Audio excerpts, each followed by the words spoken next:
लद्दाख में भारत और चीन के बीच तनाव जारी है।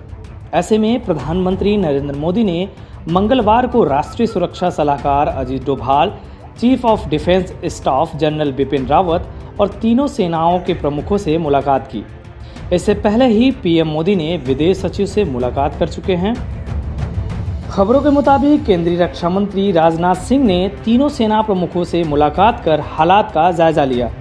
बैठकों का ये दौर ऐसे समय में चल रहा है जब सिक्किम और लद्दाख में चीन और भारतीय सैनिकों की झड़पें हुई हैं।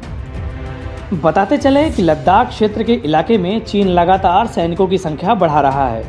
उसके मद्देनज़र भारत भी अपनी तैनाती को बढ़ाएगा। लद्दाख में बीते दिनों जो हुआ है उसके बाद से ही सुरक्षा की दृष्टि से भारत ने अपनी नज़र पैनी की है और हर कदम पर कड़ी निगाहें बनाई हुई है। पूर्वी लद्दाख में 5 मई की शाम को लगभग 250 भारतीय और चीनी सैनिकों के बीच हुई हिंसक झड़प के बाद स्थिति खराब हो गई थी। इस हिंसा में 100 भारतीय और चीनी सैनिक घायल हो गए थे। उत्तरी सिक्किम में 9 मई की इसी प्रकार की घटना घटी थी।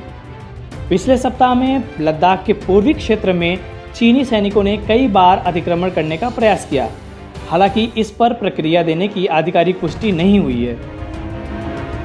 सूत्रों के मुताबिक पिछले एक सप्ताह में दोनों देशों की सेनाओं के स्थानीय कमांडरों ने कम से कम 5 बैठकें की, जिसमें भारतीय पक्ष ने चीन की पीपल्स लिबरेशन आर्मी द्वारा गलवान घाटी में बड़ी संख्या में तंबू लगाने पर कड़ी आपत्ति दर्ज की और कहा कि यह भारत का क्षेत्र है।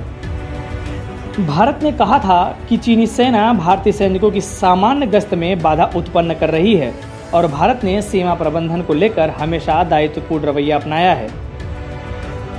फिलहाल पूर्वी लद्दाख में एलओसी के पास कई क्षेत्रों में भारतीय और चीनी सैनिकों के बीच तनाव की स्थिति बरकरार है।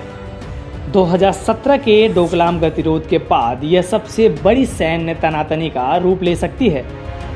सैन्य सूत्रों का कहना है कि भारत के पेंगोंग त्सो और गलवान घाटी में अपनी स्थिति मजबूत की है।